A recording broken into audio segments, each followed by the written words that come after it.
दिया कि हम सब मिलकर प्रभु की स्तुति महिमा और वंदना करें। आज मीटिंग में जुड़ी हुई सभी बहनों को प्रभु यीशु मसीह के नाम में स्वागत करती हूँ। आज की हमारी मीटिंग का क्रम इस प्रकार होगा। आज की मीटिंग सिस्टर सुसन गीवर्गीस प्रार्थना करके मीटिंग शुरू करेंगी और परमेश्वर के नाम की महिमा के लिए सिस्टर रस्टिना एडविन हरियाणा एक गाना प्रस्तुत करेंगी और वचन की सेवकाई के लिए सिस्टर महेश्वरी सलीम प्रार्थना में अगुवाई करेंगी। आज की वचन की सेवकाई सिस्टर एस्तर वाघमरे के द्वारा की जाएगी और वचन की सेवकाई के बाद सिस्टर शेरली उन्नीकृष्णन प्रार्थना में अगुवाई करेंगे। आज की बाइबल की प्रेरितों के काम अध्याय 6 और 7 के आधार पर होगी। सिस्टर लिजी तोपिल बाइबल किस ले लेंगी और सिस्टर बिंसी जेम्स वचन की सेवकाई के बाद बिंसी जेम्स से प्रार्थना करके मीटिंग समाप्त करेंगी। हम सभी बहन लोग प्रार्थना पूर्वक प्रभु की उपस्थिति में बैठे प्रभु हमारी सहायता करे। अभी सिस्टर सुसन गीवर्गीस प्रार्थना करके मीटिंग शुरू करेंगे। आइए हम प्रार्थना करेंगे। प्रेमी दयालु परमेश्वर, हम आपको धन्यवाद देते हैं प्रभु, आज आपका पवित्र उपस्थिति में आने के लिए हमको आपने सहायता मदद किया। हम धन्यवाद करते हैं प्रभु, हमारे जीवन में सौभाग्य आपने प्रदान किया। अपना पुत्र का, आपका पुत्र के द्वारा हमको आपने खरीद लिया, इसलिए हम धन्यवाद देते हैं प्रभु। आपका उद्धार हमको दिया, इसलिए हम धन्यवाद देते हैं प्रभु। प्रभु, हमको आपका पुत्री संतान बनने का सौभाग्य मिला, इसलिए हम धन्यवाद देते हैं प्रभु। आपके जानने के कारण हमारे जीवन में जो आशीष हम आज ले रहे हैं प्रभु, वो सब आपके द्वारा दिया हुआ, इसलिए हम धन्यवाद देते हैं प्रभु। हमको आने वाला दिनों में प्रभु आपके सामने एक पवित्र जीवन बिताने के लिए हम सबको आप सहायता मदद करिए प्रभु। हम नाची चाहिए प्रभु, हमको सहायता मदद करिए प्रभु। आपका इच्छा का अनुसार आपका प्रसन्न करने वाला एक जीवन बिताने के लिए हमको सबको शक्ति और सामर्थ्य प्रदान कर दीजिए प्रभु। इस समय प्रभु ये सेवकाई को आपका बलवंत हाथ में सौंपते हैं प्रभु। आज का सेवकाई आपका नाम का महिमा के लिए, हमारे जीवन का आत्मिक लाभ के लिए कारण बनने के लिए आप सहायता मदद करिए। सेवकाई में भाग लेने वाला हर एक बहनों को आपका बलवंत हाथ में सौंपते हैं प्रभु। गाना का सेवकाई जो कर रहे हैं आप सहायता मदद करिए प्रभु। और वचन से पेश करने वाला प्रिय बहन को आप सहायता मदद करिए। पवित्र आत्मा का अगुवाई से और बुद्धि से, सामर्थ्य से वचन पेश करने के लिए प्रिय बहन को आप सहायता मदद करिए।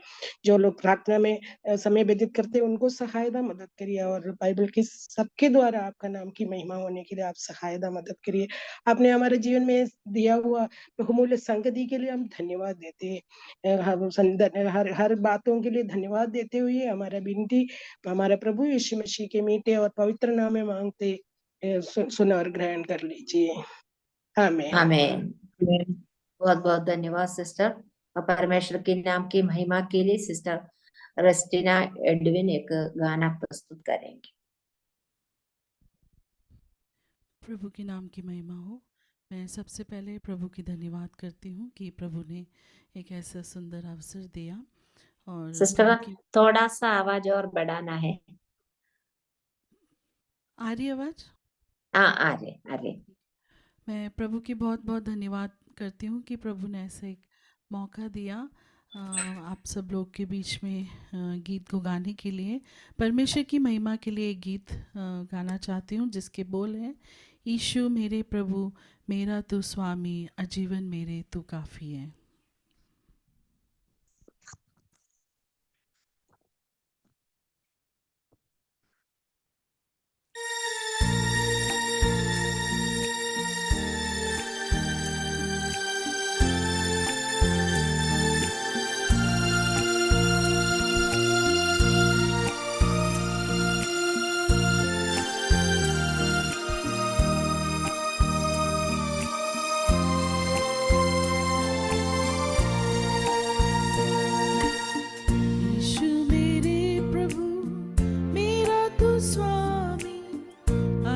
आजीवन मेरे तू काफी है। यीशु मेरे प्रभु मेरा तो स्वामी, आजीवन मेरे तू काफी है।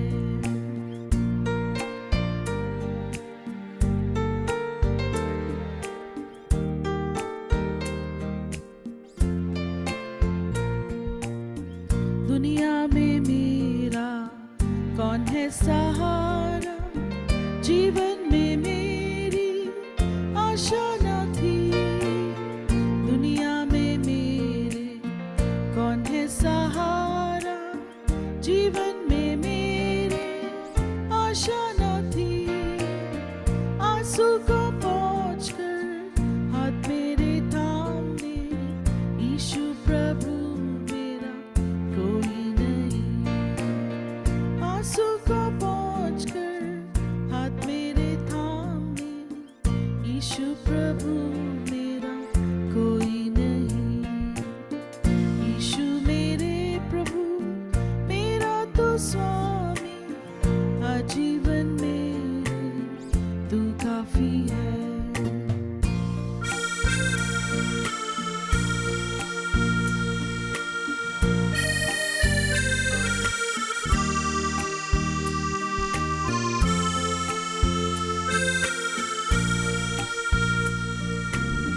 जीवन की राहों में भटक न जाऊं मैं, व्याकुल मन मेरा हो न हताश। जीवन की राहों में भटक न जाऊं मैं, व्याकुल मन मेरा हो न हताश। दिन प्रतिदिन जीऊं तेरे लिए मैं, तेरा अनुग्रह ही काफी है। दिन प्रतिदिन जीऊं तेरे लिए मैं, तेरा अनुग्रह ही काफी है। यीशु मेरे प्रभु मेरा तो स्वामी, आजीवन मेरे तू काफी है।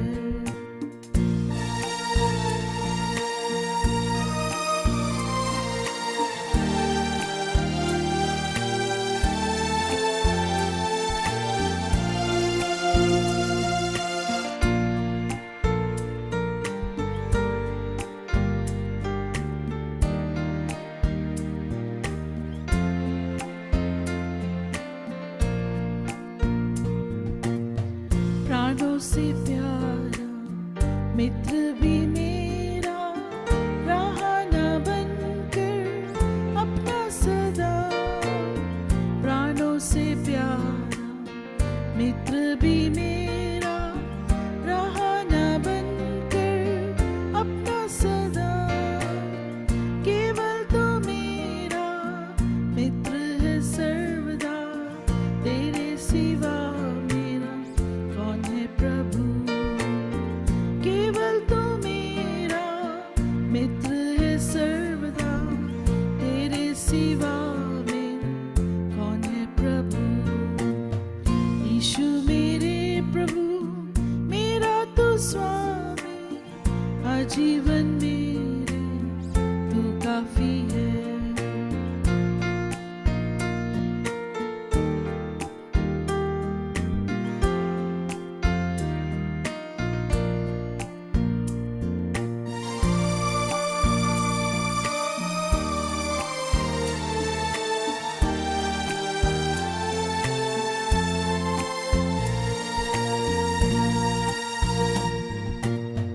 देखूंगा तुझे मेरे खुदावन, इसी आशा में मैं जीता हूँ। देखूंगा तुझे मेरे खुदावन, इसी आशा में मैं जीता हूँ। आंसू न होंगे दूर प्यारे प्रभु मेरे, अब तक तू आए ना, हालेलुया। आंसू न होंगे दूर प्यारे प्रभु मेरे, जब तक तू आए ना, हालेलुया। यीशु मेरे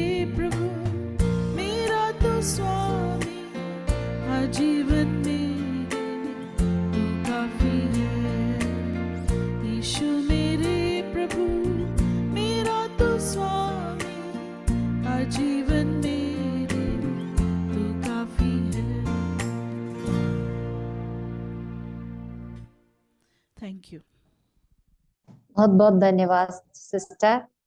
यीशु मेरा प्रभु, मैं ते मेरा तू स्वामी है।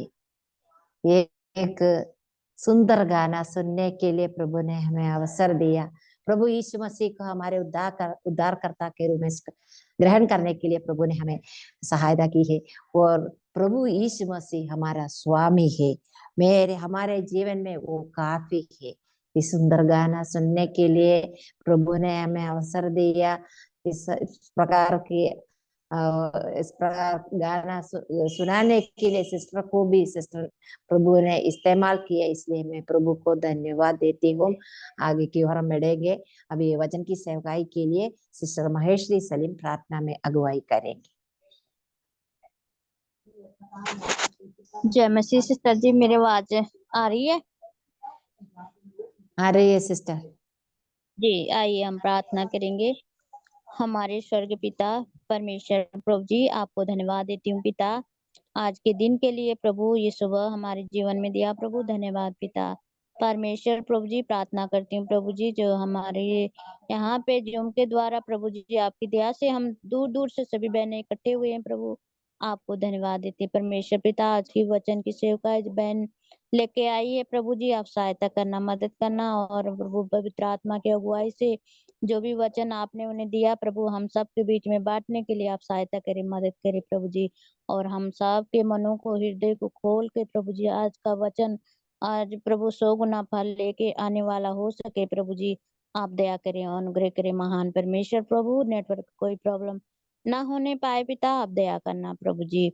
और ये छोटी सी प्रार्थना विनती और इस मंडली को, इस बहन को, सभी को आपके चरणों में सौंपते हुए प्रार्थना मांगती हूँ अपने उद्धारकर्ता प्रभु यीशु मसीह के नाम में, आमीन। आमेन। धन्यवाद सिस्टर। और वचन की सेवकाई का समय है। इस समय मैं सिस्टर एस्तेर को स्वागत करती हूँ। पहली बार सिस्टर इस प्रकार का संदेश हमें दे रहे हैं। आज सिस्टर हम अपने आप को हमें परिचय कराएंगे और गवाही के साथ संदेश भी सुनाएंगे। हम सभी बहन लोग प्रार्थना पूर्वक प्रभु की उपस्थिति में बैठे। आज प्रभु हमारे दिल से बात करने के लिए हम प्रार्थना पूर्वक प्रभु की उपस्थिति में बैठे। प्रभु हमारी सहायता करे। धन्यवाद सिस्टर बेनी। मैं प्रभु यीशु मसीह की आभारी हूँ कि मध्य प्रदेश कलीसिया ने मुझे ये मौका दिया, और मैं मर्सी सिस्टर के आभारी हूँ कि उन्होंने मुझे अपनी गवाही पेश करने के लिए मुझे निमंत्रित किया, और वचन की सेवकाई करने के लिए भी निमंत्रित किया। इसलिए मैं दिल से शुक्रिया अदा करना चाहती हूँ, और प्रभु को धन्यवाद देती हूँ कि ये मौका उन्होंने मुझे दिया है। तो आइए हम पहले थोड़ी संक्षेप में मैं अपनी गवाही आपके साथ बांटना चाहती हूँ। मैं और मेरे पति और हमारे 2 बच्चे हैं। बड़ा बेटा है बारनबस, जो अभी 19 साल का है, BCA के 2nd ईयर में है, और मेरी बेटी जो है जोआना, वो अभी 11th में है, साइंस लिया है उसने। तो और हम फोर्ट कलीसिया की संगति में है। पर परमेश्वर ने हमें हमारे विवाह को परमेश्वर के अनुग्रह से 29 साल पूरे हो चुके हैं। तो परमेश्वर ने अब तक हमको संभाला है, और परमेश्वर के अनुग्रह से आज तक हमें परमेश्वर ने चलाया है, उसके वचन के अगुवाई से। 1995 में हमारी शादी हुई। ये 29वां साल चल रहा है हमारी शादी का। और हमारी जब शादी हुई तो मेरे पति पहले से ही प्रभु की सेवकाई में थे। उनका सुसमाचार प्रचारक के नाते से उनका कमेंडेशन हो चुका था 2 साल पहले ही, हमारी शादी से पहले। और पिछले 28 साल से हम दोनों मिलकर प्रभु की सेवकाई में हैं। हमारी जो गवाही है, जब परमेश्वर के वचन को सामने रखते हुए मैं हमारी गवाही आपके सामने रखना चाहती हूँ। जब मुझे इनका रिश्ता आया था, तब मैंने मेरे परिवार में जब ये बात रखी थी, और मेरे मम्मी डैडी ने जब मुझसे पूछा था कि ऐसा ऐसा प्रभु के सेवक का रिश्ता आया है, तो तुम्हारी क्या इच्छा है। तो मैंने प्रार्थना के लिए उनसे समय मांगा था, और परमेश्वर ने मुझे प्रार्थना में से वचन में से जवाब दिया था, यशायाह 45 से, कि मैंने तुझे नाम लेकर पुकारा है, मैंने तुझे नाम लेकर बुलाया है। तो इस वचन को सामने रखते हुए मैंने इस विवाह को हाँ बोला था। और जब हमारी शादी तय हुई थी तो इन्होंने मुझे एक खत लिखा था और ऐसा कहा था कि प्रभु के सेवक के साथ शादी करना ये एक बहुत बड़ी बात है, जो आपने इसके लिए हामी भरी है, और मुझे यकीन है कि प्रभु ने इसके लिए आपकी अगुवाई की होगी। वो खत मैंने आज भी संभाल कर रखा है, और उन्होंने कहा था कि हर एक युवती की तरह आपके भी कई सपने होंगे शादी को लेकर, लेकिन एक बात मैं आपके साथ बांटना चाहता हूँ कि जब हम प्रभु की सेवकाई में एक साथ चलना शुरू करेंगे तो हमेशा हमारे सामने फूल बिछाए नहीं जाएंगे। हमारी जो एक साथ जो हमारा सफर है वो कांटों से भी भरा होगा, और बहुत सारी मुश्किलें आ सकती है, तूफान आ सकते हैं।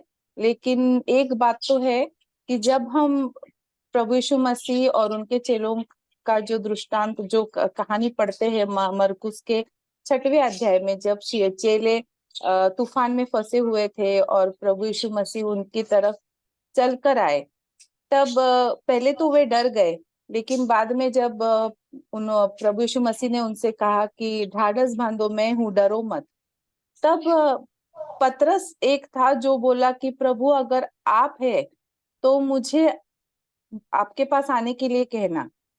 तो पतरस अकेला था जिसने ये हिम्मत बांधी, और वो उस तूफानी समुन्दर पर प्रभु यीशु मसीह की ओर चलते हुए गया।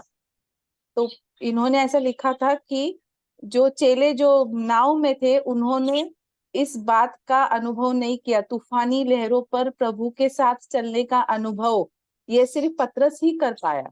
और जो प्रभु की सेवकाई में होते हैं वो इस बात का चुनाव करते हैं कि वे वो तूफानी लहरों पर परमेश्वर के साथ चले, प्रभु यीशु मसीह का हाथ थाम कर चले। लेकिन एक बात है, जैसे पतरस ने यहाँ वहां देखा और वो डर कर डूबने लगा, उसी तरह हमारे साथ भी हो सकता है। इसलिए हमारी नजरें जब तक प्रभु यीशु मसीह पर स्थिर रहेगी तो हम डरेंगे नहीं और डूबेंगे नहीं। जो लहरें हैं वो हम पर हावी नहीं होंगी, तूफान हम पर हावी नहीं होगा। लेकिन अगर हम डर गए तो हम पतरस की तरह डूब सकते हैं। लेकिन अगर डूबने भी लगे तो प्रभु यीशु मसीह है हमें बचाने के लिए। तो ये जो बात उन्होंने मुझे लिखी थी ये मेरे दिल में हमेशा के लिए घर कर गई। और फिर हमारा जो वैवाहिक जीवन है वो शुरू हो गया।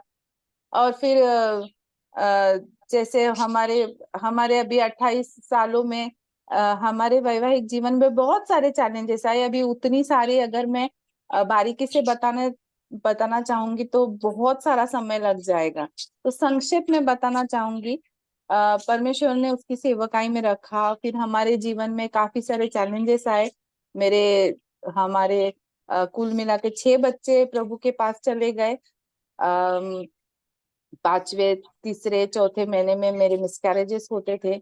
और हर वक्त मतलब मैं थोड़ा सा हर वक्त जब भी कंसीव करती थी, जब भी गर्भधारणा होती थी, तो मुझे आशा लगी रहती थी कि नहीं, इस बार तो सब कुछ सही होगा। लेकिन वो मिसकैरेज हो जाता था। फिर 6वीं बार जब मैंने कंसीव किया तो वो जो प्रेगनेंसी है वो कंटिन्यू हो गई, वो मिसकैरेज नहीं हुआ। और ये हमेशा मुझे ऐसा कहते थे कि शायद प्रभु की इच्छा नहीं होगी कि हमारे कोई बच्चे हो। और वो हमेशा मुझे कहते थे कि मैंने शादी इसलिए नहीं की कि हमारे बाल बच्चे हो, या फिर हम जैसे संसार के लोग बोलते हैं कि हमारे वंश का कोई दिया हो, या फिर हमारे बुढ़ापे की लाठी बने हमारे बच्चे। इसलिए मैंने शादी नहीं की। मैं चाहता हूँ कि मैं प्रभु की सेवकाई और ज्यादा प्रभावी रीति से कर सकूं, इसके लिए मैंने शादी की। तो ये हमेशा बोलते थे, अगर जैसे प्रभु की इच्छा होगी वैसे हमारे जीवन में होगा। तो हमें उस बारे में मायूस होने की जरूरत नहीं है। लेकिन मैं हमेशा सोचती थी कि अगर नहीं चाहिए, अगर प्रभु को हमें बच्चे नहीं देने हैं तो कोई बात नहीं, लेकिन जब वो रह के चले जाते थे तो उस बात का बहुत दुख होता था। फिर छठवीं बार जब हमारे 9 महीने पूरे हुए, मेरा सी सेक्शन हुआ और हमारे प्रभु ने हमें एक बेटा दिया। लेकिन जब वो पैदा हुआ तो उसकी आवाज नहीं थी, उसको सांस लेने में तकलीफ होती थी और काफी उसको दिक्कतों का सामना करना पड़ता था। वो हमारे साथ 2.5 महीने रहा, 2 महीने 21 दिन, और फिर प्रभु ने उसे अपने पास ले लिया। लेकिन उस 2 महीने 21 दिन में मैं सो नहीं पाई थी, क्योंकि वो रोता था तो सुना ही नहीं देता था, इसके लिए मैं सोती नहीं थी। मुझे ऐसा लगता था कि मैं सो जाऊंगी तो फिर वो रोएगा तो मुझे सुना ही नहीं देगा। तो हम लोग ऐसे बारी बारी से उसको संभालते थे। और मैं हमेशा सोचती थी कि प्रभु, मैं हमेशा एक बात प्रभु को कहती थी कि प्रभु इसको आप लेकर मत जाना, मैं उसके बगैर नहीं जी पाऊंगी। अगर आप उसको लेकर गए तो मैं मर जाऊंगी, मैं ऐसे बोलती थी। तो एक बार ऐसे उसके लिए प्रार्थना कर रही थी तो मुझे प्रार्थना में ऐसे दिखा कि को एक ऐसे 2 हाथ आकर उसको ऐसे ले रहे हैं। तो मैंने तुरंत से प्रभु को बोला, नहीं प्रभु उसको लेना मत, मैं नहीं जी पाऊंगी उसके बगैर। और जब एक दिन उसको बहुत तेज बुखार हुआ था और हम लोग उसको लेकर डॉक्टर के पास जा रहे थे, ट्रेन से सफर कर रहे थे, और मैंने उसको अपने हाथ में लिया और मैंने पहली बार ऐसे बोला कि प्रभु इसके बारे में आपकी क्या इच्छा है, इतना उसको तकलीफ हो रही है, उसके बारे में आपकी जो इच्छा है वो आप मुझे, वो आज आज हमको बता दीजिए। ऐसे मैंने प्रार्थना की और दूसरे ही पल हमारा बेटा जो है वो प्रभु ने उसे अपने पास बुला लिया। वो देखकर तो मैं एकदम शॉक में चली गई। और हम लोग उसको तुरंत, हम लोग ट्रेन से उतरे, जो नजदीकी स्टेशन था उसमें उतरे। मेरे पति मेरे साथ थे, मेरी मम्मी थी, तो हम लोग फटाफट डॉक्टर के पास नजदीक के किसी अस्पताल में गए। तो वहां जाने के बाद पता चला कि वो अब नहीं है। तो इन्होंने मुझे एक ही बात बोली, इन्होंने बोला देखो प्रभु ने हमको दिया था, प्रभु ने ले लिया, आप तुमको रोना है रो, जो भी करना है करो, लेकिन प्रभु से ये मत पूछना कि ऐसे क्यों किया, क्योंकि वो हमारे परमेश्वर है, हमारे प्रभु है, उन्हें जो सही लगता है और वो कर सकते हैं, उनका हक है, उनका अधिकार है। और हम जो भी वो हमारे जीवन में करते हैं उसमें उनकी महिमा है, हमारी महिमा नहीं है। तो ये बात होने के बाद मैंने मैंने प्रभु से पूछा तो नहीं कि ऐसा क्यों किया, लेकिन हमें प्रभु से रूठ गई थी। मैंने ना प्रार्थना की, ना बातें की प्रभु से। मेरा जो रोज का मनन चिंतन था वो भी मैंने करना छोड़ दिया। 1 महीना शायद उसी में गुजरा। और फिर एक दिन ऐसे ही मैं बैठी थी तो मेरे मन में आवाज आई कि तू तो कह रही थी कि अगर तेरा बेटा चला गया तो तू जी नहीं पाएगी, तू मर जाएगी, लेकिन तू तो जिंदा है और सही मन स्थिति में है, तुझे तो कोई दौरे वगैरह भी नहीं पड़ रहे हैं। तभी मुझे वो वचन याद आया जो फिलिपियों की पत्री में 4 अध्याय में लिखा है, मेरा अनुग्रह तेरे लिए काफी है। तभी तब जाकर मुझे इस बात का एहसास हुआ कि हमारे जीवन में कुछ भी हो जाए, कुछ भी, परमेश्वर का अनुग्रह उस सब से ऊपर उठकर हमारे लिए कार्य करता है। ऐसा कुछ भी नहीं होता जो उसके अनुग्रह के परे है।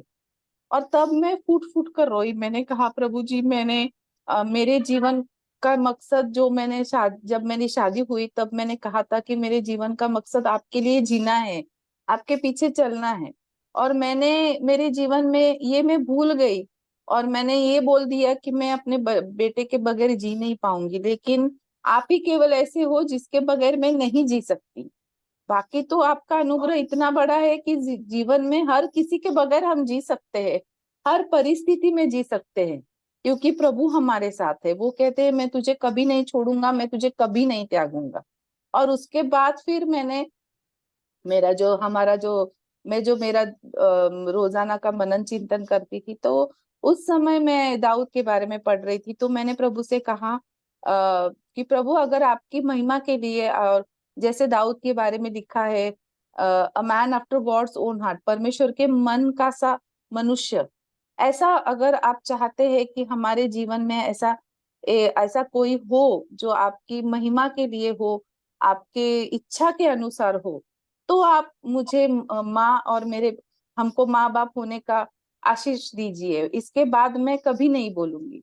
उसके बाद फिर बारनबस के टाइम पे मैंने कंसीव किया। फिर हम डॉक्टर के पास चले गए, वाडिया हॉस्पिटल में गए, तो उन्होंने काफी सारे टेस्ट वगैरह कराए, तो उसमें पता चला कि मैं टॉर्च पॉजिटिव हूँ।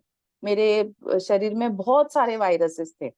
टॉर्च ग्रुप ऑफ वायरसेस का जो होता है वो पालतू पशु घर पे होने के कारण उसका प्रभाव होता है। तो वो उस टाइम मेरे शरीर में बहुत ज्यादा था, मतलब 1 से 10 के हिसाब से जो नॉर्मल रेंज होता है वो मेरे शरीर में 187 था। तो तब तक चौथा महीना लग चुका था। तो वाडिया हॉस्पिटल के डॉक्टर लोगों ने सलाह दी, वहां पे 10 डॉक्टरों की एक टीम होती है, तो उन्होंने कहा कि आप ये बेबी टर्मिनेट कर लो और फिर ट्रीटमेंट लेकर आप दोबारा चांस ले लो, नहीं तो फिर से पहले की तरह ही प्रॉब्लम हो जाएगा। तो हम लोग ने बोला नहीं, हम लोग ऐसा कुछ नहीं करेंगे। तो उन्होंने कहा देखो, हम इस हालत में अभी आपको मेडिसिन भी नहीं दे सकते हैं, वो जानलेवा साबित हो सकती है या फिर मिसकैरेज हो सकता है। तो हम लोग ने कहा कि कोई बात नहीं है, हम लोग जैसा भी है हम कंटिन्यू करेंगे, जो रेगुलर चेकअप है वो हम करेंगे और जो रेगुलर सप्लीमेंट्स है वही हम लोग लेंगे, कोई बात नहीं। तो वो लोग हमको ऐसे बोल रहे थे कि इतना सब कुछ होने के बाद भी आपको अभी तक समझ में नहीं आया कि आप ये बहुत बड़ा रिस्क उठा रहे हैं। वो लोग अपने अपने तरीके से समझाने की कोशिश कर रहे थे, लेकिन हमने बोला नहीं, हमारा जो परमेश्वर है वो हमको ये सारी बातें करने की अनुमति नहीं देता। जो भी है वो परमेश्वर जो हमको देंगे वो हमारा हिस्सा है, वो हमारा पोर्शन है, वो हमको मंजूर है। फिर ऐसे ही करते करते 7वां महीना आया और 7वें महीने में मुझे फिर से बहुत तेज बुखार आया था। तो उन्होंने कहा कि आपके शायद वायरसेस का जो लोड है वो बढ़ गया होगा, तो फिर से एक बार ब्लड टेस्ट करवा लो। तो ब्लड टेस्ट कराया तो तभी ब्लड टेस्ट का रिपोर्ट नॉर्मल आ गया। तो उन्होंने बोला कि शायद कुछ गड़बड़ हुआ रहेगा। तो रैनबैक्सी लैब में कराया, जहाँ पे मेरी जो देवरानी है वो काम करती है, तो उनकी देखरेख में वो रिपोर्ट कराया गया, लेकिन वो नॉर्मल आया। तो फिर डॉक्टर लोग फिर मुझे ये स्कैन वो स्कैन, ये करो वो करो, ऐसे बहुत सारा कुछ बताते रहते थे। फिर कहते थे कि शायद ये नहीं, आपके बच्चे का हार्ट नहीं दिख रहा है, लंग्स नहीं दिख रहे हैं, ऐसा बहुत सारा वो लोग हमेशा रिपोर्ट में लिखते थे। हमारी जो फोर्ट कलीसिया है वो बहुत प्रार्थना कर रही थी और हम लोगों को प्रभु ने वचन दिया था, नीति वचन 10 का 22, परमेश्वर का आशीर्वाद, परमेश्वर की आशीष धनवान करती है और उसके साथ वो दुख नहीं जोड़ता। The blessing of Lord makes one rich and he adds no sorrow with it. तो यही वचन परमेश्वर ने हमको दिया और हमारे तब एल्डर थे रॉबी अंकल, वो हमको बोले कि Sanjay we are praying for you, I am praying for you. और परमेश्वर ने मुझे प्रोवर्ब्स 10:22 में से प्रॉमिस दिया है, the blessings of the Lord makes one rich and he adds no sorrow with it. तो हमको ये सुनकर बहुत बहुत खुशी हुई कि एक ही वचन, एक ही प्रॉमिस परमेश्वर ने उनको भी दिया जब वो प्रार्थना कर रहे थे और हमको भी दिया। और फिर बारनबस जब पैदा हुआ तो जब वो डॉक्टर ने उनको बाहर निकालो, जो जोर जोर से रो रहा था, तो उसकी आवाज तो मेरे लिए जैसे संगीत था, क्योंकि हमारे पहले वाले बेटे को आवाज ही नहीं थी। तो ये जो था, जब हुआ तो डॉक्टर लोग जो थे ओटी में, जो 10 डॉक्टर लोग थे मेरे ओटी में मेरा सीजर कर रहे थे, जब बारनबस रोया तो उन्होंने सबके सब ने बहुत जोर से उछल पड़े थे और बोले अरे तुझे बेटा हुआ और देख कितनी जोर जोर से रो रहा है। फिर बारनबस का जो नाम है वो भी रॉबी अंकल ने ही रखा, son of comfort, son of encouragement. फिर उसके बाद तो फिर हम लोगों के मन में ऐसा कोई इरादा नहीं था, बारनबस को लेकर हम लोग खुश थे। और उसके 2 साल बाद फिर से मैंने कंसीव किया, तो सबको थोड़ा सा ये लगा कि अरे अभी 2 सीजर तो पहले से हो चुके हैं और ये अभी तीसरी बार भी कंसीव कर लिया। तो हम लोग प्रार्थना कर रहे थे, तो प्रभु ने जोआना के टाइम पे ये वचन दिया, मरकुस 6:50 में से, प्रभु यीशु मसीह कहते हैं कि ढाढ़स बांधो, मैं हूँ, डरो मत। तो वो वचन का अनुभव हमने उस पूरी प्रेगनेंसी के दौरान किया। उस समय तो कोई वायरसेस का तो कुछ था नहीं, क्योंकि बारनबास जब पैदा हुआ तो मेरा जो प्लासेंटा था वो डॉक्टर लोगों ने टेस्ट किया, तो उन्होंने कहा आप आज के जितनी भी डिलीवरीज हुई है उसमें से सबसे हेल्दी प्लासेंटा आपका ही है, उसमें कोई वायरस नहीं है, कोई बैक्टीरिया नहीं है। तो ये जो आपका प्लासेंटा है वो हम कैंसर पेशेंट्स के इलाज के लिए हम ले रहे हैं। तो मुझे उन्होंने सर्टिफिकेट भी दिया कि क्या आप डोनेट करना चाहते हैं। तो मैंने कहा हाँ, तो उन्होंने वो सिग्नेचर वगैरह लिया, सर्टिफिकेट भी दिया। तो जोआना के टाइम पे वायरस इसका तो कोई टेंशन था नहीं, लेकिन जैसे जैसे दिन बढ़ते गए वैसे वैसे जोआना बहुत हाइपर एक्टिव थी, बहुत उछलती थी।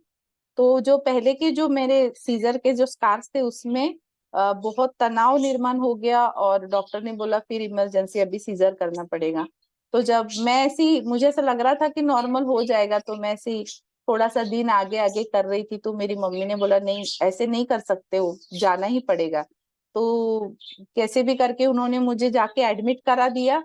और डॉक्टर जो थी वो नई थी, तो सब लोग बोल रहे थे तीसरा सीजर है, और कोई इसमें डॉक्टर को कोई अनुभव नहीं है, और कैसे आप उसके पास जा रहे हैं। तो मैंने कहा मैं डॉक्टर के पास देख के जा ही नहीं रही हूँ, मैं तो प्रभु के पास देख के जा रही हूँ।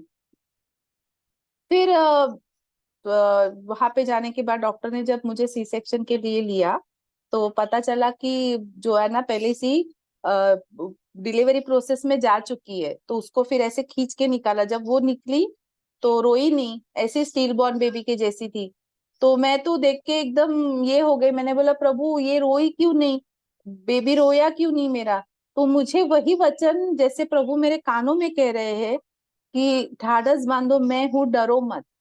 तो उस वचन की वजह से मैं शांत हो गई। और फिर जब मैं बाहर आई तो जोआना मेरे पास ऐसे टुकुर टुकुर देख रही थी। फिर उसके बाद मुझे इन्होंने बोला, जब बेबी को बाहर लाया गया तो डॉक्टर ने बोला था कि बेबी का कोई होप नहीं है, स्टील बॉर्न है, उसने सांस ही नहीं लिया है। तो इन्होंने वहां पे घुटने टेके थे और उन्होंने प्रार्थना की थी, प्रभु आपने वचन दिया है ढाढ़स बांधो, मैं हूँ, डरो मत। और बारनबास के टाइम पे भी आपने वचन दिया कि परमेश्वर की आशीष धनवान करती है, वो उसके साथ दुख नहीं जोड़ती। तो बारनबास के साथ ये जोड़ी गई है, तो आप हमें दुखी नहीं करोगे, मेरा विश्वास है। तो आपकी इच्छा पूरी हो जाए। और तब वहां जाकर जोआना के रोने की आवाज आई। लेकिन वो परमेश्वर का अनुग्रह है, तो इस तरह परमेश्वर ने हमारे जीवन में ये अद्भुत काम किया। फिर 2012 में इनको, मेरे हस्बैंड को हार्ट अटैक हुए, उनको करीब 5 हार्ट अटैक हो चुके हैं और एक ब्रेन स्ट्रोक भी आकर गया है। लेकिन परमेश्वर के अनुग्रह से अभी हम लोग प्रभु की सेवकाई में आगे बढ़ रहे हैं। प्रभु ने हमें चलाया। उस वक्त भी बहुत मुश्किल समय था जब इनको हार्ट अटैक हुआ था। और आप शायद, मुझे नहीं पता, शायद आप यकीन नहीं करोगे, हार्ट अटैक आने के एक दिन पहले जब मैं सोने चली गई थी तो मेरे मन में यह आवाज आई कि आज तेरी अपने पति के साथ आखिरी रात है। तो मैं एकदम उछल के बैठ गई और मैंने कहा, प्रभु जी इतना तो मैं जान गई हूँ कि मैं, ऐसा नहीं है कि मैं इनके बगैर जी नहीं सकती, मैं इनके बगैर जी सकती हूँ, क्योंकि आपका अनुग्रह इतना बड़ा है कि मैं कोई भी अभी दुख का सामना करने के लिए तैयार हूँ। लेकिन मैं इनके बगैर जीना नहीं चाहती, क्योंकि अभी हमारे बच्चे भी छोटे हैं। और मैं चाहती हूँ कि हम आपकी सेवकाई में एक साथ आगे बढ़े। और तभी मुझे ये मरकुस 6:50 जो है 6:50, वो फिर से मुझे याद आया कि ढाढ़स बांधो, मैं हूँ, डरो मत। और उसके दूसरे दिन जब ये सब हुआ तो परमेश्वर ने मुझे ऐसे एकदम दृढ़ता से बनाए रखा, मैं जरा भी नहीं डरी। आज भी मैं सोचती हूँ तो मैं प्रभु को बहुत धन्यवाद देती हूँ कि किस तरह परमेश्वर ने मुझे हिम्मत दी, मुझे धैर्य दिया कि मैं ना डरूं और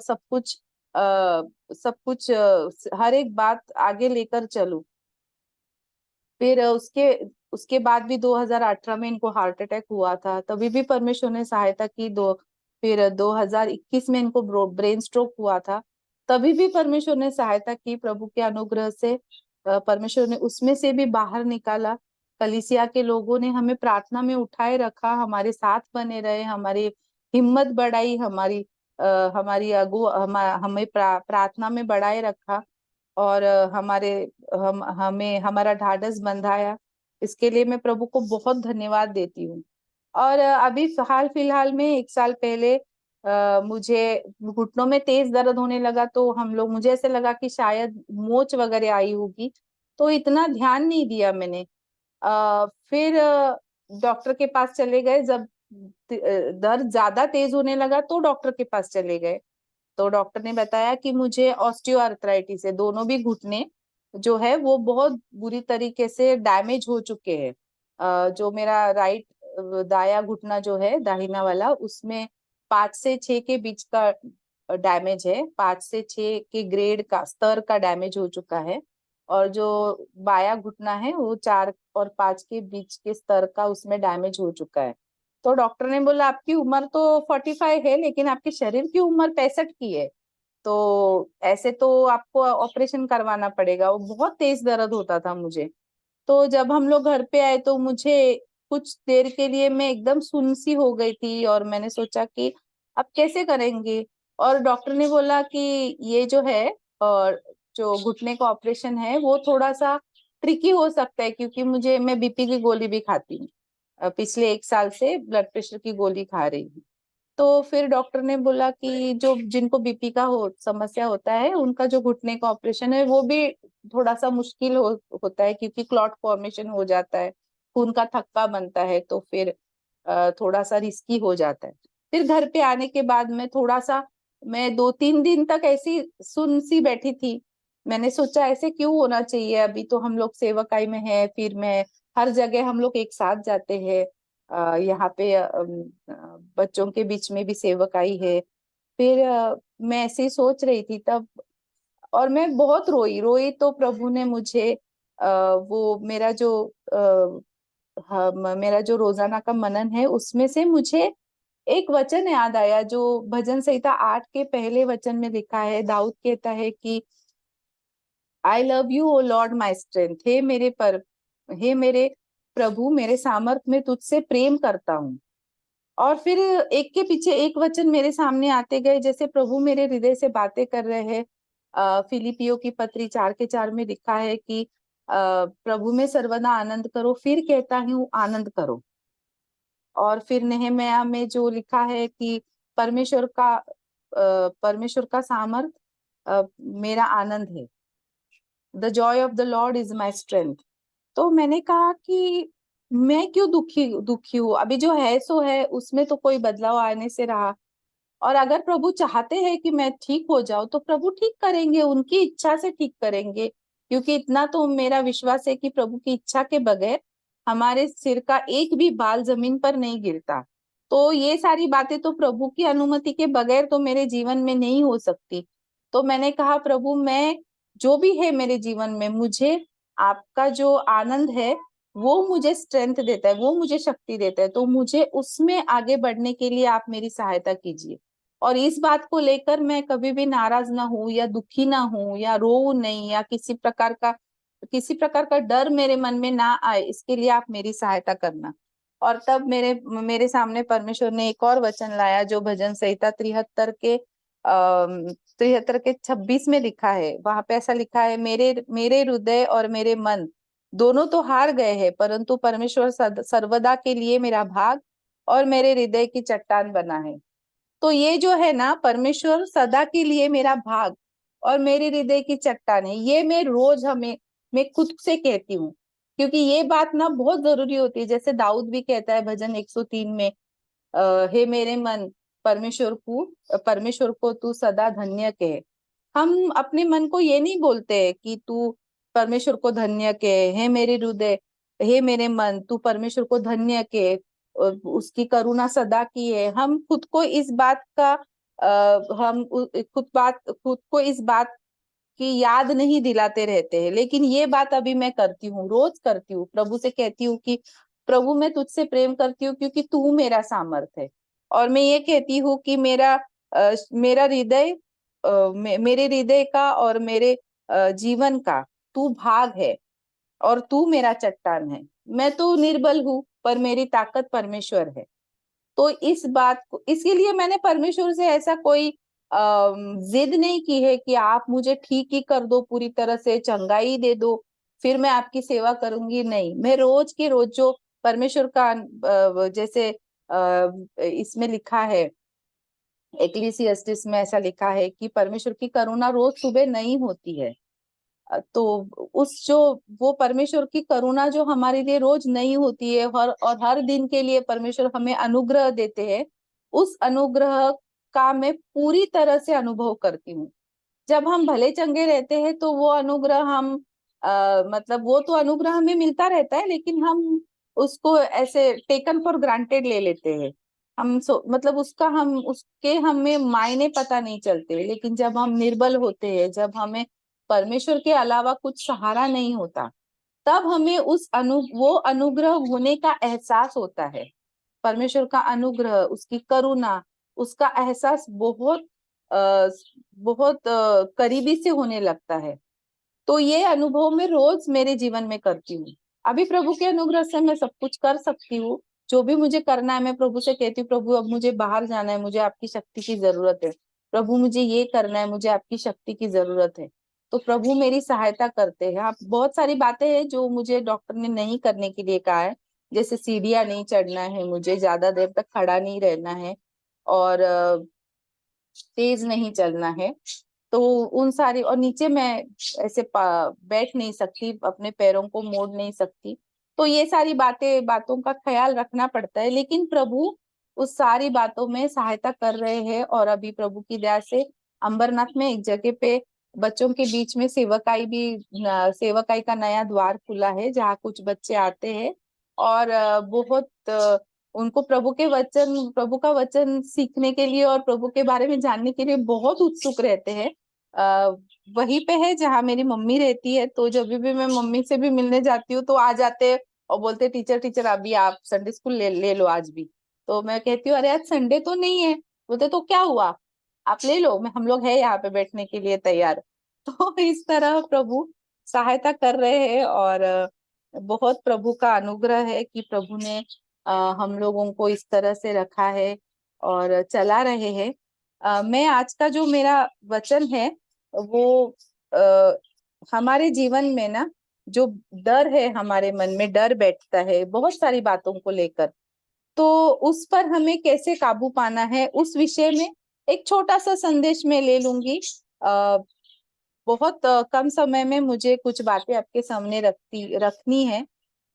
जैसे आप सब जानते हैं, हमारे जीवन में बहुत सारा डर होता है, इस बात का डर, उस बात का डर, ये डर, वो डर, हम डरते ही रहते हैं। लेकिन हम इस बात के बारे में सोचते नहीं है, मतलब बहुत सारे विषय को लेकर हम डरते हैं। जैसे आज हमारे साथ क्या होगा, कल हमारे साथ क्या होगा, या हमारी सेहत बिगड़ गई तो कैसे करेंगे, या हमारे बच्चे परमेश्वर के मार्ग पर नहीं चलेंगे तो क्या करेंगे, उनको नौकरी मिलेगी कि या नहीं मिलेगी, उनका करियर कैसे होगा, या हमारे करियर का क्या होगा। और अभी तो आप जानते हो हमारे देश में जो सताव है वो बढ़ गया है। तो उसको लेकर भी हमारे मन में डर है, मृत्यु को लेकर डर है। हम विश्वासी है और हम कहते तो है कि मरने के बाद हम प्रभु के साथ होंगे, लेकिन कहीं ना कहीं हमारे मन में डर है, मृत्यु को लेकर डर है, सताव का डर है। हम ऐसा सोचते हैं कि कल कैसे होगा। लेकिन परमेश्वर के वचन से एक बात तो हमें पता चलती है कि डर जो है ये ईश्वरीय गुण नहीं है। ये जो है डर जो है वो मूर्ति पूजा से ताल्लुक रखता है। और परमेश्वर यशायाह के 8वें अध्याय के 12वें वचन में ऐसा कहते हैं, जिससे ये लोग डरते हैं, मतलब संसार के लोग डरते हैं, उससे तुम मत डरो और ना उससे आतंकित हो। परमेश्वर हमें इस बात के बारे में हमेशा बाइबल में कई जगह पे हमें यह वचन पढ़ने को मिलता है, जहाँ परमेश्वर कहते हैं कि डरो मत, मत डरो, मत डरो। ये हर बार हमें पढ़ने को मिलता है। इसीलिए इस मत डरो की शुरुआत बहुत सुंदर रीति से नए नियम में हुई है। कहा पता है, सुसमाचार का जो संदेश है उसकी शुरुआत ही मत डरो से हुई है। आइए पढ़ते हैं लूका का 2 अध्याय उसका 10वां वचन। तब स्वर्गदूत ने उनसे कहा, मत डरो, क्योंकि देखो मैं तुम्हें बड़े आनंद का सुसमाचार सुनाता हूँ, जो सब लोगों के लिए होगा। देखिए, सुसमाचार की शुरुआत ही मत डरो से हुई है। तो परमेश्वर कितना हमारे लिए हमारे बारे में सोचते हैं। हम सब जानते हैं कि प्रभु यीशु मसीह इस संसार में इसलिए आए ताकि हमें हमारे पापों से छुटकारा मिल सके और हम उनके बच्चे बन सके। लेकिन इब्रानियों की पत्री में ऐसा लिखा है, मैं अभी आपको संक्षिप्त में बताती हूँ। इब्रानियों की पत्री उसका 2 अध्याय 14 से 15 में आप बाद में पढ़ लीजिए, उसका आखिरी भाग में पढ़ना चाहूंगी। मैं वो वचन ही पढ़ देती हूँ। इसलिए जबकि लड़के मांस और लहू के भागी है, तो वह आप भी उनके समान उनका सहभागी हो गया, ताकि मृत्यु के द्वारा उसे, जिसे मृत्यु पर शक्ति मिली थी, अर्थात शैतान को निकम्मा कर दे। वचन 15, और जितने मृत्यु के भय के मारे जीवन भर दासत्व में फंसे थे, उन्हें छुड़ा ले। तो ये बात हमें सांत्वना देने के लिए है। कितनी भी हम लोग बोलेंगे, मानो या ना मानो, हमारे मन में मृत्यु का भय होता है। और जो प्रभु यीशु मसीह के पर विश्वास नहीं रखते, जो परमेश्वर के संतान नहीं है, वो तो मृत्यु के भय के दास बन जाते हैं। इसके लिए प्रभु यीशु मसीह ने अपने मृत्यु के द्वारा शैतान को निकम्मा कर दिया और मृत्यु के भय को हटा दिया। अभी जो विश्वासी जो होते हैं ना, उनके मन में इतना डर होता है कि कई बार ऐसा लगता है कि संसार में जो डर है उससे ज्यादा तो विश्वासियों के मन में डर है। कई सारे बातों को लेकर वो डरते हैं। अभी मैं 2 सवाल आपके सामने रखूंगी कि पहला तो इस डर के पीछे का कारण क्या है, और दूसरी बात, इस डर पर हम काबू कैसे पा सकते हैं। सबसे पहली बात तो ऐसा है कि जब हम प्रभु यीशु मसीह को अपने जीवन में अपने उद्धारकर्ता के रूप में ग्रहण करते हैं, उसे हम उद्धारकर्ता ही नहीं, उसे हम अपने प्रभु के रूप में ग्रहण करते हैं। हमारे हृदय के सिंहासन पर प्रभु के रूप में उसे हम बैठाते हैं, और वही वैसा ही होना चाहिए जब हम उद्धार पाते हैं। लेकिन कई बार ऐसा हो जाता है कि हमारे मन में धीरे धीरे आत्म गौरव की जो आत्मा है वो पनपने लगती है। मतलब अगर हम अपनी प्रार्थनाओं का मुआयना करेंगे तो कई बार हम ऐसा बोलते हैं, प्रभु जी मेरे लिए ये करना, मेरे लिए वो करना, मेरे साथ ये होने मत देना, मेरे साथ वो होने मत देना। मुझे अगर मैंने ऐसा कई देखा है, जो जवान शादी करना चाहते हैं वो ऐसा कहते हैं कि हमारे लिए प्रार्थना करना, हमें पढ़ी लिखी लड़की चाहिए या और गोरी चिट्टी लड़की चाहिए, हमें सावली लड़की नहीं चाहिए। तो मैं सोचती हूँ कि अगर प्रभु को प्रभु के रूप में ग्रहण किया है तो ये सारी बातें क्यों? ऐसा बोलना चाहिए कि प्रभु की इच्छा के अनुसार जीवन साथी हमें मिले, लेकिन नहीं करते हैं। या फिर करियर के बारे में भी चुनने के समय में ये बच्चे या जवान ये नहीं सोचते कि प्रभु मैं क्या करूँ, आपने मेरे लिए क्या सोचा है, आप क्या चाहते हैं कि मैं करूँ। हम प्रभु को वो जो उनका प्रभुत्व जो है वो नहीं देते। तो उस वजह से क्या हो जाता है, हम अपने दिल के सिंहासन में हम बैठ जाते हैं और प्रभु से हमारी जो इच्छाएं है वो पूरी करने की शिकस्त करते हैं। उनको बोलते रहते हैं कि प्रभु मेरे लिए आप ये करना, प्रभु आप मेरे लिए वो करना। हम प्रभु को जैसे कई बार तो ऐसे लगता है हम प्रभु को आदेश देते हैं। कई लोग तो ऐसे बोलते हैं कि प्रार्थना करना, मैंने ब्लड टेस्ट के लिए ब्लड दिया है, उसमें कुछ गलत सलत ना आ जाए। तो मैं कहती हूँ, हम लोग हमेशा पूछते हैं मतलब ब्लड रिपोर्ट आपको जैसा है वैसा आना चाहिए या गलत आना चाहिए। अगर समझो मेरे शरीर में कुछ कमी घटी है तो वो ब्लड रिपोर्ट में दिखना चाहिए, तभी तो उसका इलाज हो सकता है। अगर हम लोग ऐसा प्रार्थना करेंगे कि प्रभु ब्लड रिपोर्ट ही अच्छा आने दो, तो ये तो गलत बात है ना। प्रभु को तो सब कुछ पता है, वो तो हम पर प्रेम करते हैं। प्रभु एक ऐसे है कि जो संसार में सबसे ज्यादा हमसे प्रेम करते हैं, और वो हमारे लिए उनकी जो योजनाएं हैं वो हमारे हित के लिए, वो हमारी भलाई के लिए, वो हमारे बुराई के लिए या हमारे नुकसान के लिए नहीं है, जैसा कि हम यिर्मयाह के 29वें अध्याय के 11वें वचन में पढ़ते हैं। तो कई बार क्या हो जाता है, हम सारी बातें अपने कंट्रोल में, हमारे नियंत्रण में रखने की कोशिश करते हैं, हमारे काबू में रखने की कोशिश करते हैं, खुद सब कुछ चुनते हैं, हमारा जीवन साथी, हमारा करियर, हमारा घर, हमारे रिश्ते नाते, सब कुछ हम खुद चुन लेते हैं। लेकिन ऐसी बहुत सी बातें होती है जो हमारे नियंत्रण में नहीं होती, जो हमारे काबू में नहीं होती, और ना ही हम उन पर काबू कर पाते हैं। और तब हमारे मन में भय आ जाता है, हमारे मन में डर आ जाता है, हमारे मन में ऐसे आने लगता है कि अब इसका मैं क्या करूं, अब इसका मैं कैसे सोचूं, इसका सामना कैसे करूं। हम जब परमेश्वर को, अगर आप चाहते हैं कि आपके जीवन में परमेश्वर का भय रहे, ना कि डर बैठ जाए, तो अपने हृदय के सिंहासन पर प्रभु यीशु मसीह को प्रभु के रूप में विराजमान होने दीजिए। हम लोग ऐसा बहुत सोचते हैं ना, संसार के लोग बोलते हैं तुम्हारे सपनों को पूरा करो, सपने देखो, अगर सपनों को साकार करना चाहते हो तो जाग जाओ। हम लोग बहुत ऐसा सोचते हैं कि मेरा ये सपना है, मेरा वो सपना है। लेकिन बाइबल सबोपदेशक के 5वें अध्याय के 7वें वचन में ऐसा लिखा है, क्योंकि सपनों की अधिकता से व्यर्थ बातों की बहुतायत होती है, परंतु तू परमेश्वर का भय मानना। हम जो सपने देखते हैं ना, उसमें व्यर्थता होती है, उसके कोई मायने नहीं होते, क्योंकि वो परमेश्वर की योजना के अनुरूप होते ही नहीं है। परमेश्वर की योजना हमारे लिए अलग होती है और हमारे सपनों का रुख अलग हो जाता है। तो जब हमारे सपने पूरे नहीं होते तो हम डर जाते हैं, या हमारे ऐसे मन में आने लगता है कि मेरा सपना पूरा नहीं हुआ तो, मैं ऐसा नहीं कर पाया तो, या मैं ऐसा नहीं कर पाई तो यही हमारे मन में चलते रहता है, चलते रहता है। हमारे मन में ये भी आता है कि अगर जिंदगी में कई किसी मुकाम पर मुझे मेरे साथ कुछ अनहोनी हो जाएगी तो कैसे होगा, मेरे परिवार का कैसे होगा, ये कैसे होगा, वो कैसे होगा। हम लोग ऐसे डर जाते हैं, हर बात को लेकर डरने लगते हैं। लेकिन परमेश्वर का वचन हमें हर बार कहता है, वो जो जो मैंने मेरी गवाही में बताया, मरकुस का 6वां अध्याय उसका 50वां वचन, प्रभु यीशु मसीह कहते हैं ढाढ़स बांधो, मैं हूँ, डरो मत। जब चेले डर गए थे, डर से थर थर कांप रहे थे और उनको लगा प्रभु यीशु मसीह भूत है, तभी प्रभु यीशु मसीह कहते हैं ढाढ़स ढाढ़स बांधो, मैं हूँ, डरो मत।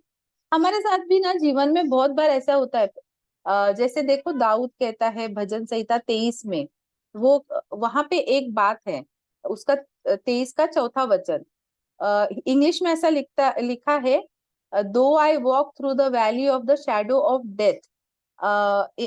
हिंदी में उसका अनुवाद थोड़ा सा अलग किया हुआ है। ओरिजिनल अनुवाद ऐसा होना चाहिए, अगर मैं मृत्यु छाया की घाटी से भी गुजरूं, मृत्यु की छाया की घाटी। लेकिन वहां पे ऐसा लिखा है कि मौत की घाटी या फिर घोर अंधकार, ऐसे शब्द इस्तेमाल हुए हैं। तो अगर ओरिजिनल अनुवाद देखेंगे आप तो उसमें valley of shadow of death ही है, मतलब मृत्यु छाया की घाटी। हमारे जीवन में ऐसे बहुत सारे घटनाएं होती है जहां मृत्यु की छाया हम अनुभव करते हैं, या कई बार तो ऐसा होता है जो वास्तव में जो होता है वो इतना डरावना नहीं होता जितना उसका साया डरावना होता है। कई बार आपने भी अनुभव किया होगा, हम लोग रात को ऐसे सोते रहते हैं और अचानक हमारी आंख खुलती है और दीवार ऊपर ऐसे बड़े बड़े साए कुछ दिखाई देते और हम अचानक से डर जाते। फिर पता चलता है अरे वो तो पर्दा है, पर्दे की छाया है, पर्दे का साया है, या फिर वहां पे कुछ रखा हुआ है, उसी का साया ऐसा बड़ा होके दिख रहा है। तो हमारे जीवन में भी ऐसे ही बहुत सारे मोड़ आते हैं जब हम सायों से डर जाते हैं, या फिर हम उस परिस्थिति को वो जो वास्तविक रूप है उससे भी ज्यादा बड़ा सोचते हैं और डर जाते हैं। उस हर परिस्थिति के लिए प्रभु यीशु मसीह कहते हैं हिम्मत धरो, मैं हूं, डरो मत। वो हर बार हमसे यही कहना चाहते हैं। और प्रभु का वचन जब हम प्रभु यीशु मसीह को अपने हृदय के सिंहासन में प्रभु के रूप में जब विराजमान करते हैं, तब रोमियो 8:28 हमारे जीवन में हम अनुभव कर सकते हैं। हम सब जानते हैं रोमियो 8:28 में क्या लिखा है। वहां पे ऐसा लिखा है, हम जानते हैं कि जो लोग परमेश्वर से प्रेम रखते हैं उनके लिए सब बातें मिलकर भलाई ही को उत्पन्न करती है, अर्थात उनके लिए जो उसकी इच्छा के अनुसार बुलाए गए हैं। तो जो परमेश्वर से प्रेम रखते हैं और अपने जीवन में परमेश्वर की इच्छा को अपने जीवन की बुलाहट समझते हैं, वो परमेश्वर का प्रभुत्व अपने जीवन पर लेने की वजह से उनके मन में डर नहीं रह जाता। फिर डर लग सकता है लेकिन डर में रहते नहीं है। जैसा कि हम जानते हैं कि हम वचन हमको प्रभु के वचन जो है, बाइबल के वचन हमें मुंह जुबानी याद होते हैं। हम रोमियो 8:28 तो कई बार ऐसे ही बोल देते हैं क्योंकि याद होता है, लेकिन उसका जो अर्थ है, उसकी गंभीरता है, वो शायद हम उसके ऊपर हम मनन नहीं करते। सब बातें जो कुछ हमारे जीवन में होता है, हमारे दृष्टि में जो अच्छा है या बुरा है, सारी बातें मिलकर हमारी भलाई के लिए परमेश्वर उत्पन्न करता है। सिर्फ उस पर विश्वास करो। भजन संहिता 139 के 16 में दाऊद कहता है कि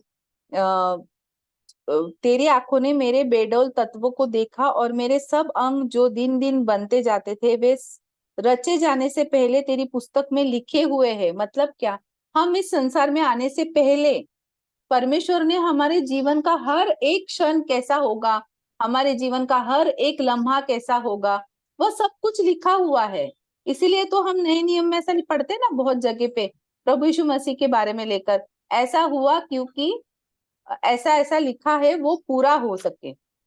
तो हमारे जीवन में भी परमेश्वर ने वह योजना बनाई है, पहले से उन्होंने तय करके रखा है कि हमारे जीवन में क्या क्या होगा उनकी महिमा के लिए। लेकिन हम उस बात को नजरअंदाज कर देते हैं और हम डर जाते हैं, और हमको ऐसा लगता है कि परमेश्वर का हमारी तरफ ध्यान नहीं है, या फिर हम उस परिस्थिति में बह जाएंगे, या फिर हम उस परिस्थिति का शिकार बन जाएंगे। लेकिन हम इस बात को भूल जाते हैं कि परमेश्वर हमारे साथ है, और वो कहता है कि हिम्मत डरो, डरो मत, मैं हूं। अब ये मैं हूं जो है ना, I am, it is I, ये जो नाम है ये परमेश्वर का नाम है, जो हम जिसका जिक्र हम निर्गमन की पुस्तक में देखते हैं, जहां मूसा को परमेश्वर ने जलती हुई झाड़ी में से दर्शन दिया था। तो मूसा ने पूछा था, मैं इसराइलियों को क्या बताऊं, किसने मुझे भेजा है? तो परमेश्वर ने अपना नाम बताया था, मैं हूं, मैं जो हूं सो हूं। तो ये जो मैं हूं है ना, ये परमेश्वर का नाम है। हम अपने बच्चों को कितनी बार ऐसे बोल देते हैं कि अरे डर मत, मैं हूं ना, मैं हूं ना, लेकिन हम हर जगह नहीं हो सकते। मैं हूं ये कहने का अधिकार सिर्फ और सिर्फ परमेश्वर का है, और वो इस बात का अनुभव हमें हमारे जीवन के हर क्षण में देना चाहते हैं। आप करके देखिए, जब भी आपको डर लगे ना, तो आप बोलना, प्रभु मुझे डर लग रहा है, लेकिन मैं जानता हूँ कि तू है, क्योंकि तू कहता है मैं हूँ, हिम्मत धरो, डरो मत, मैं हूँ। ये आप करके देखिए, फिर आपका जो भी डर रहेगा ना, प्रभु उस पर काबू पाने के लिए प्रभु आपकी सहायता करेंगे। जब हम ऐसा कहते हैं ना कि मैं मेरा मेरा ये वो, तब हम हमारे मन में धीरे धीरे धीरे धीरे शैतान डर पैदा करने लगता है। इसके लिए जो भी कुछ है ना, वो प्रभु को कहना है कि प्रभु मैं जो भी हूं ना, वो मैं तेरे अनुग्रह से हूँ, मैं मेरा कुछ है ही नहीं, वो जो भी कुछ है वो परमेश्वर के अनुग्रह से है। नीति वचन 28:1 में ऐसा लिखा है, दुष्ट लोग जब कोई पीछा नहीं करता तब भी भागते हैं, परंतु धर्मी लोग जवान सिंहों के समान निडर रहते हैं। फिर हमारे जीवन में हमारे विश्वास के कारण सताव हो, या फिर कोई भी परेशानी हो, कोई भी तकलीफ हो, कोई भी समस्या हो, या कोई भी चैलेंजेस हो, हमारे हर परेशानी के लिए, हर संघर्ष के लिए, या हर चिंताओं के लिए एक ही जवाब है। प्रभु यीशु मसीह कहते हैं, ढाढ़स बांधो, मैं हूं, डरो मत। तो अभी हमारा ये सवाल तो हो गया कि हमारे जीवन में डर क्यों है, विश्वासियों के मन में इतना डर क्यों है, वो हमने देखा। हम अपने जीवन को काबू करना चाहते हैं, हम अपने जो हमारे हृदय के सिंहासन पे कई बार हम खुद बैठ जाते हैं, और हमारे जीवन की चीजों को अपने नियंत्रण में रखने की कोशिश करते हैं। और जब हमें पता चलता है कि ये सारी बातें हमारे नियंत्रण में नहीं है, या हम उसे अपने काबू में नहीं कर सकते, तब हम डर जाते हैं। और अब हम देखेंगे कि हम इस डर को काबू में कैसे लाए, हम इस डर पर जय कैसे पा सकते हैं। तो कुछ महत्वपूर्ण बातें हैं। अगर आप अपने डर पर काबू करना चाहते हो, तो सबसे पहले, जैसे मैंने कहा, प्रभु को ही अपने हृदय पर विराजमान कर कीजिए। अपने जीवन के, अपने हृदय के सिंहासन पे प्रभु को विराजमान कीजिए। अपनी प्रार्थनाओं को प्रभु की इच्छा के अधीनता में लाइए। ये नहीं कि प्रभु मैं ऐसे ही चाहता हूं तो मुझे आप ऐसे ही देना, नहीं। प्रभु को कहना, प्रभु मेरी प्रार्थना है कि अगर आपकी इच्छा होगी तो आप मेरे लिए ये कीजिए, लेकिन मैं चाहता हूँ कि आपकी इच्छा मेरे जीवन में पूरी हो। परमेश्वर के सार्वभौमत्व के अधीन हो जाइए। वो सार्वभौम परमेश्वर है, he is a sovereign God. उसके अधीन हो जाइए। अपने सपने नहीं बल्कि परमेश्वर की योजना अपने जीवन में उनका स्वीकार कीजिए। परमेश्वर की योजना आपके लिए क्या है ये जानने की कोशिश कीजिए और उन योजनाओं को पूरी करने के लिए अपने आप को समर्पित कीजिए। गलातियों की पत्री 2 अध्याय 20वें वचन के अनुसार, मैं नहीं पर मसीही मुझ में जीवित है, ये बात खुद को बताइए। दूसरे तिमोथियस के 1:7 में ऐसा लिखा है कि परमेश्वर ने हमें भय की नहीं, सामर्थ, प्रेम और संयम की आत्मा दी है। तो ये जो संयम है ना, इंग्लिश में ऐसा लिखा है साउंड माइंड, ये बहुत इंपॉर्टेंट है। डर की आत्मा भी नहीं है, सामर्थ की है और साउंड माइंड की है, यानी संयम की है। अगर हम, डर लगना एक स्वाभाविक बात है, किसी को भी लग सकता है। मुझे आज भी डर लगता है। जैसे मैंने आपको कहा, मेरे घुटने में जब प्रॉब्लम हो गया तो मैं डर गई थी, लेकिन परमेश्वर के वचन ने हमें उस डर में बने नहीं रहना है, उस डर में नहीं चलना है। डर लग रहा है तो कोई बात नहीं, स्वाभाविक है। जब डर लगता है तभी तो हाँ, चेलों ने परमेश्वर को पुकारा ना, प्रभु यीशु मसीह को पुकारा। जब दूसरे कुरिन्थियों की पत्री उसका 10वां अध्याय और 5वां वचन बहुत खूबसूरत है। जब भी आपको डर लगे ना, तो एक बात करना, ये वचन मैं आपके लिए पढ़ देती हूँ। इसलिए हम कल्पनाओं का और हर एक ऊंची बात का जो परमेश्वर की पहचान के विरोध में उठती है, खंडन करते हैं और हर एक भावना को कैद करके मसीह का आज्ञाकारी बना देते हैं। परमेश्वर ने इसका भी समाधान अपने वचन में दिया है। हमारे मन में जब भी कोई ऐसे डर के विचार आए या फिर कोई गलत विचार आए, तो उनको कैद करना है और प्रभु यीशु मसीह के सामने लेकर उन परमेश्वर का आज्ञाकारी उस ख्याल को बना देना है, उसको कैद करना है और प्रभु के सामने ले जाना है। मैं ऐसे ही करती हूँ। मैं बोलती हूँ, प्रभु मुझे बहुत डर लगता है, मुझे ऐसे ऐसे लगता है, मुझे ये लगता है, मेरे मन में ये ख्याल आ रहे हैं, लेकिन मैं नहीं चाहती ये कि मेरे मन में हो, तो आप इसे दूर कर दीजिए। तो उस वजह से हमारे मन में जो है ना, वो डर की भावना पूरी तरह से निकल जाएगी, क्योंकि प्रभु का वचन है ना कि वो उन बातों को हम पर हावी नहीं होने देंगे हम।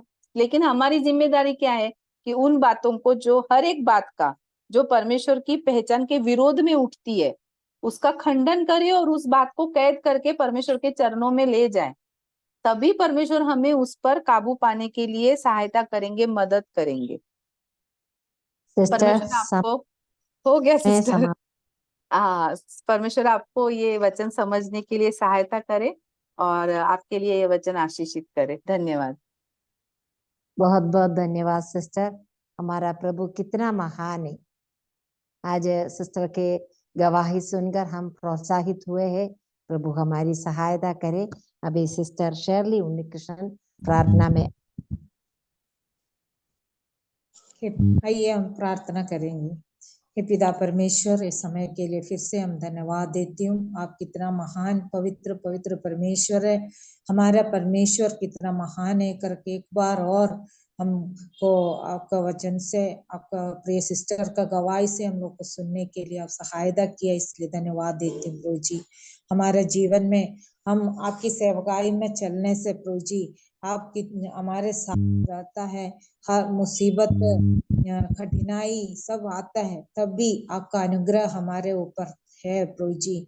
हमको जितना सहन सकता है उससे अधिक कोई कठिनाई, कोई परीक्षा हमारे जीवन में नहीं देता है आप। इसलिए हम आपसे प्रार्थना भी करते, खास करके प्रिय सिस्टर के लिए, उसका परिवार के लिए भी हम प्रार्थना करते प्रभु जी।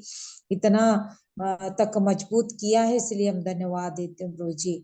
प्रभु जी और भी प्रिय सिस्टर को भी आपका हाथ में देते हैं। उसका पैर में जो तकलीफ है प्रभु जी, वो पूरी दीदी से आप चंगाई आप दीजिए प्रभु जी। हम प्रार्थना करते हैं उनके दोनों बच्चे के लिए भी हम प्रार्थना करते हैं प्रभु जी। आप सहायता कीजिए उनके द्वारा वहाँ जो सेवकाई और है प्रभु जी, उसमें भी आपका आशीष अनुग्रह दीजिए प्रभु जी। हम प्रार्थना करते हैं प्रभु जी, आज का वचन के लिए भी हम धन्यवाद देती हूँ। हम प्रभु से हम डरना नहीं, हाँ प्रभु जी, आप प्रभु पर पूरा भरोसा रखते हुए आपके नाम की महिमा के लिए, हाँ प्रभु जी, हमारे जीवन के द्वारा आपके नाम की महिमा होना है। हाँ प्रभु जी, दूसरों को प्रभु जी अनुग्रह का कारण होना है हमारा जीवन। हाँ प्रभु जी, हम प्रार्थना करते हैं प्रभु जी, आप सहायता कीजिए, आपका अनुग्रह हमको आदि की दीदी से जरूरत है प्रभु जी, आप दीजिए प्रभु जी। हम प्रार्थना करते हैं प्रभु जी, आगे के सेवा के लिए हम प्रार्थना करते हैं, आप सहायता कीजिए। अभी तक आप नेटवर्क को भी अच्छा से रखा है, इसलिए धन्यवाद देती हूँ। सब कुछ हमारा उद्धार करता प्रभु यीशु मसीह के मीठे और मधुर नाम से मानते हैं, आमीन। आमीन। धन्यवाद सिस्टर। अगले हफ्ते के वचन की सेवा के लिए प्रार्थना करते रहिए। सिस्टर शाइनी अगस्टिन बिलासपुर वचन की सेवकाई करेंगी। अभी हम बाइबल किसके ओर जाएंगे? लीजिए सिस्टर। जय मसीह की सबको। की मेरी आवाज पहुंच रही है ना? जय मसीह की जी। ओके। यस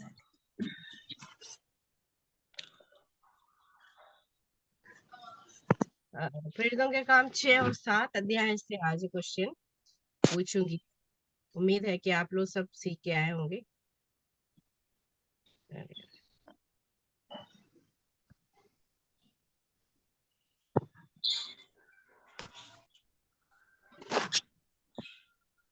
हाँ, सबसे पहला क्वेश्चन ये रहा, क्या फैलता गया? 6वें अध्याय में कुछ चीज वो कहाँ पर फैलता गया करके वहां पर बताया। फैल गया। वचन परमेश्वर हाँ, का वचन ओके, परमेश्वर का करेक्ट वचन फैलता परमेश्वर का वचन फैलता गया तो लोग सुनेंगे, विश्वास में आएंगे। ओके, पहले चेलों की गिनती कहाँ बढ़ती गई? सबसे पहले चेलों की गिनती कहाँ बढ़ती गई? यरूशलेम में।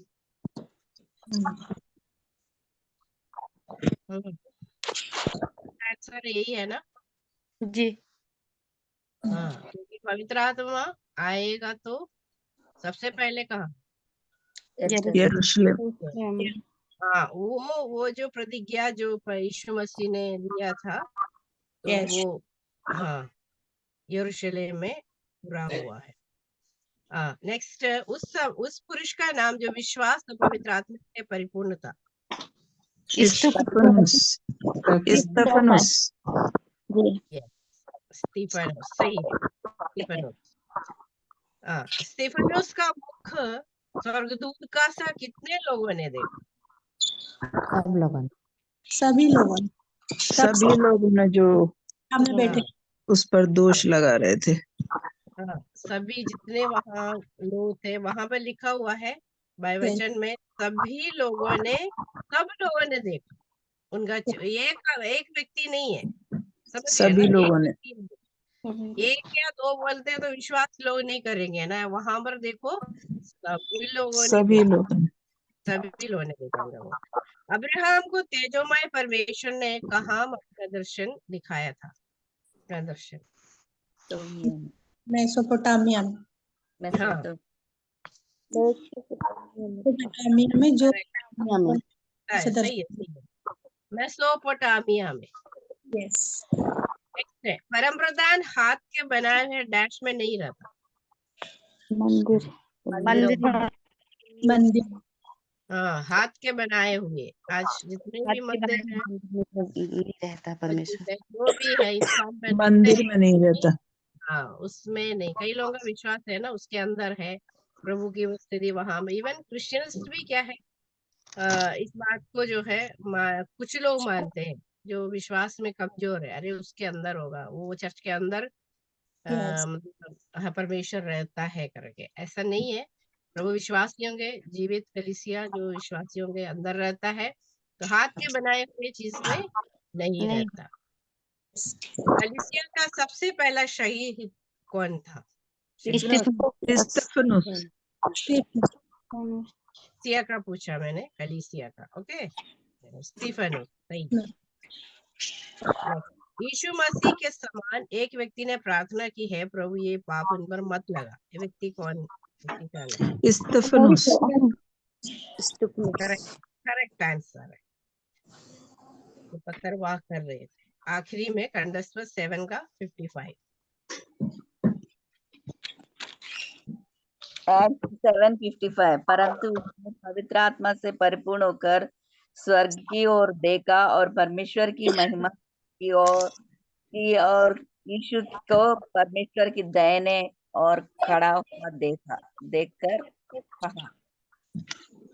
प्रेरितों के काम 7 का 55 परंतु उसने पवित्र आत्मा से परिपूर्ण होकर स्वर्ग की ओर देखा और परमेश्वर की महिमा को और यीशु को परमेश्वर की दाहिनी ओर खड़ा देखकर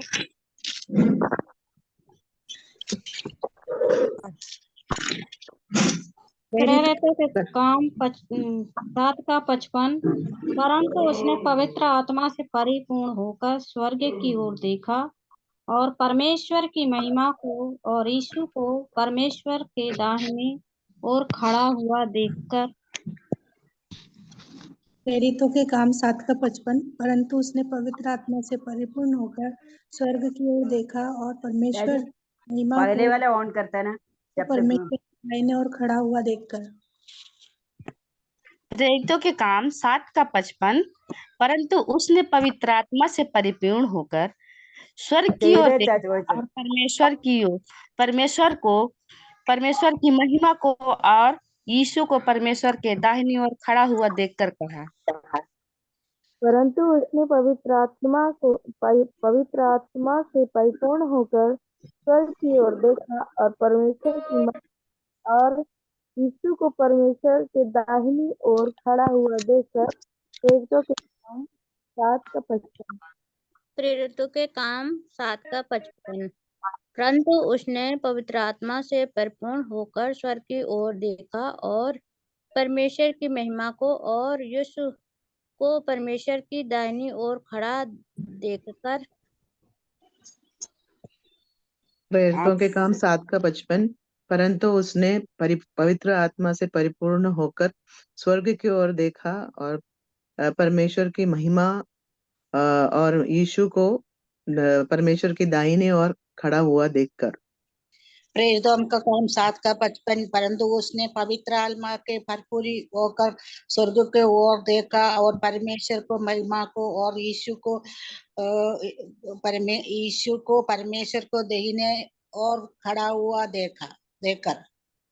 प्रेरितों के काम 7 का 55 परंतु उसने पवित्र आत्मा से परिपूर्ण होकर स्वर्ग की ओर देखा और परमेश्वर की महिमा को और यीशु को परमेश्वर के दाहिने ओर खड़ा हुआ देखकर। Acts 7 का 55 परंतु उसने पवित्र आत्मा से परिपूर्ण होकर स्वर्ग की ओर देखा और परमेश्वर की महिमा को परमेश्वर का महिमा को और यीशु को परमेश्वर के दाहिने और खड़ा देखकर। सभी बहनों को बहुत बहुत धन्यवाद। अभी सिस्टर विंसी जेम्स प्रार्थना करके मीटिंग समाप्त करेंगे। आइए हम प्रार्थना करें। सर्वशक्तिमान परमेश्वर हमारे पिता, हम आपके सन्मुख अपने आप को समर्पित करते हुए फिर से एक बार और आपसे विनती करते हैं प्रभु, आज के इस नए दिन के लिए धन्यवाद प्रभु। हम इस प्लेटफॉर्म के द्वारा मिल पाए प्रभु, आज के इस वचन के लिए धन्यवाद प्रभु। हमारी बहन एस्थर को प्रभु वचन दिया, उनके गवाही के लिए धन्यवाद प्रभु। ये सब सुनने के द्वारा प्रभु हमारे विश्वास को बढ़ा रहे हैं प्रभु, उसके लिए धन्यवाद प्रभु जी। वचन के लिए धन्यवाद, हम और भी उसके ऊपर मनन कर सके और प्रभु जी हमारे आत्मिक जीवन में बढ़ोतरी हो प्रभु। धन्यवाद प्रभु उनके हस्बैंड के लिए, उनके दोनों बच्चे बरनबास और जोआना को हम आपके सन्मुख रखते हैं प्रभु। सिस्टर जो अमरनाथ में बच्चों के बीच में जो सेवा करते हैं और भी अन्य अन्य जगह पे करते हैं, उन सभी के ऊपर आपकी आशीष हो प्रभु। उन्हें सेवा का और मौका दे और शरीर में जो भी कमजोरियां हैं प्रभु वो सब दूर करके आने वाले दिनों में और भी बल शक्ति पाकर आपके लिए और भी उपयोगी हो सके प्रभु। प्रभु जी मौसी आंटी के लिए धन्यवाद। आंटी को भी अभी तक इस मीटिंग को संचालन करने के लिए आपने मदद की, आगे भी आप उन्हें भी मदद कीजिए। प्रार्थना में अगुवाई करने के लिए हमारी बहन प्रभु सुसन सिस्टर और महेश्वरी सिस्टर और शर्ली सिस्टर को आपने मदद की, उसके लिए धन्यवाद। लिजी आंटी के लिए धन्यवाद प्रभु, बहुत अच्छे से हमारे लिए बाइबल क्विज तैयार करने में आपने अभी तक सहायता किया, धन्यवाद प्रभु। आगे भी आंटी को आप मदद कीजिए प्रभु जी। अगले सप्ताह शाइनी सिस्टर से हम वचन से सुनेंगे प्रभु, आपकी इच्छा हुई तो। हमारी प्रार्थना है प्रभु, जब हमारी बहन वचन तैयार करेंगी प्रभु, आप अपनी आत्मा के द्वारा प्रभु अपनी अगुवाई करे, सही वचन दें प्रभु, हम सबके लिए प्रोत्साहन का कारण बने प्रभु। धन्यवाद प्रभु सारे बातों के लिए। मीटिंग में जुड़ी हुई सारी बहनों के लिए धन्यवाद। रेस्टिना सिस्टर के लिए भी धन्यवाद प्रभु, जो अच्छा गाना उन्होंने सुनाया प्रभु। प्रभु सिस्टर को भी आप आशीषित कीजिए प्रभु। मीटिंग में जुड़ी हुए सारी बहनों के लिए हम एक बार एक मन होकर प्रार्थना करते हैं। हमारी सब परिस्थितियां अलग है, चुनौतियां अलग है, लेकिन प्रभु हमारी चुनौतियों के बीच में भी सारे विपरीत परिस्थितियों में भी प्रभु हम आपकी सेवा कर पाए प्रभु, आपको और अधिक जान पाए प्रभु। जैसे हनोक ने चला, आपके साथ साथ हमारे मसीही जीवन में आगे चलने के लिए हमारी सहायता कीजिए। दिन के बचे हुए भाग को भी प्रभु आपकी महिमा के लिए इस्तेमाल करने के लिए हमारी सहायता कीजिए। धन्यवाद के साथ इस प्रार्थना प्रभु यीशु मसीह के नाम से मांगते हैं, आमीन आमीन। आमीन। सभी बहनों को जय मसीह। जय मसीह की सभी बहनों